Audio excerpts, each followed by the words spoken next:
कैसा हो, आरएस बाबू जैसा हो, हमारा नेता कैसा हो, आरएस बाबू जैसा हो।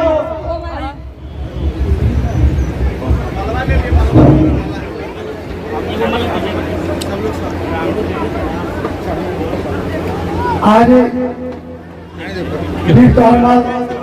बाबा साहेब भीमराव अम्बेडकर कमजोर दिख रहा है, थोड़ा सा और शक्ति लाने की आवश्यकता है।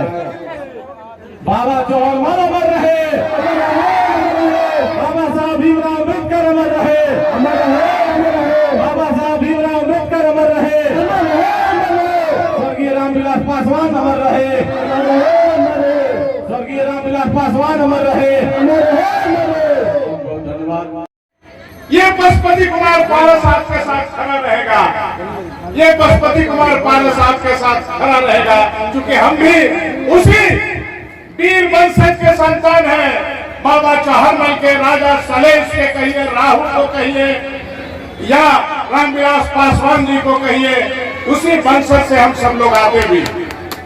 साथियों, हम एक बात कहते हुए, क्योंकि समय का भी ध्यान रखना है, अभी हमारे जो नेता हैं और साथी हैं, छोटे भाई हैं, राजकुमार जी कह रहे थे।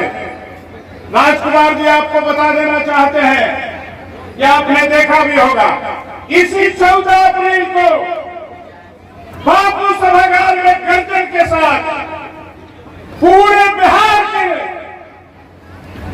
ये अकेला संगठन रहा दलित सेना और राष्ट्रीय लोक जनशक्ति पार्टी ने, जो अपने आदर्श भारत रत्न बाबा साहब अम्बेडकर की जयंती आदरणीय पशुपति कुमार पारस के नेतृत्व में मनाई थी।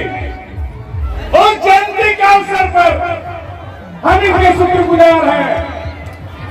इन्होंने घोषणा किया था, पहले से भी हम लोग चल रहे थे उसे, और जो जिस परिकल्पना की आप बात कर रहे हैं, उस परिकल्पना को जिसने जन्म दिया हमारा द्वितीय अम्बेडकर पद्म विभूषण रामविलास पासवान जी, उनके बताए हुए रास्ते और हम लोगों ने दिया है। जैसा कि आप जानते हैं कि बिहार में जो परिस्थितियां चल रही है, खासकर पासवान समुदाय के लोगों से हम कहना चाहते हैं, माता बहनें बैठी हुई है, एक एक व्यक्ति जानते हैं, ये दफदार चौकीदार, जो चौकीदार हमारे समाज से 80% इस बिहार में हुआ करते थे। बड़ी दुख की बात है, हमारी जो वर्तमान सरकार है, उन अधिकारों को छीन लिया और आज उस चौकीदारी से भी हम वंचित कर दिए गए हैं। बहुत सारी वैकेंसी आई होगी टोला सेवा में, कि किसी को नियोजित करने के पहले वो इसलिए छाट दी गई कि वो पासवान समुदाय से आती है। इसलिए ऐसे निकम्मी सरकार को, जो बाबा साहेब अम्बेडकर के विचारों के विरोध में है, जो रामविलास पासवान के पद चिन्ह से बाहर है, उनको भी उखाड़ फेंकने के लिए हम लोग आदरणीय पशुपति कुमार पारस जी के नेतृत्व में संकल्प लिया है। इसलिए आप भी संकल्प को दोहराओ, आप भी देखें इस अत्याचार को, किस बिहार में ये होली के दिन से लेके और आज की तारीख तक दर्जनों पासवानों की हत्या हुई है। आप सब इससे वाकिफ हैं, क्योंकि सभी लोग के घर घर मोबाइल और टीवी और इसके समाचार आप सुन। ये सीतामढ़ी में भी हुआ है घटना अवधेश पासवान जी के साथ, आपको पता है साथियों। इसलिए कि वो व्यक्ति जय भीम की नारा लगाते हुए जिस तरह प्रभात फेरी कर रहे थे बाबा चौहान के नाम पर, उसी तरह बाबा साहब अम्बेडकर के लिए प्रभात फेरी कर रहे थे जय भीम के नारों के साथ। लेकिन जो असामाजिक तत्व है, जो सामंतिक विचारधारा के लोग हैं, उन लोगों ने उनकी हत्या कर दी। जान का अस्तर होगा सिर्फ इसलिए उन्होंने कहा था कि तुम मेरे दरवाजे के तरफ से ले जा रहे हो तो जय श्री राम का नारा लगाना होगा, और ये उसने नारा नहीं लगाया। कहा कि आज हमारे बाबा साहेब की जयंती है, इसलिए हम इस नारे को नहीं लगाएंगे। वही उनकी हत्या कर दी जाती है।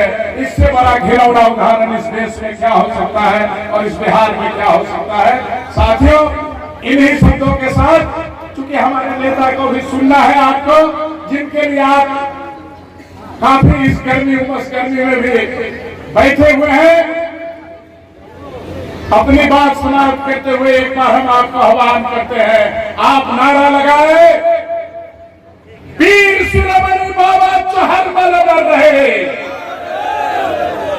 वीर शिरोमणि बाबा चौहर मल अमर रहे, पद्म विभूषण रामविलास पासवान अमर रहे, पद्म विभूषण रामविलास पासवान अमर रहे, पशुपति कुमार भारत जिंदाबाद। जय भीम, जय बाबा चौहरमल, इनकलाब जिंदाबाद। आपको सलाम अदा करते हुए हम अपनी बात समाप्त करते हैं। धन्यवाद।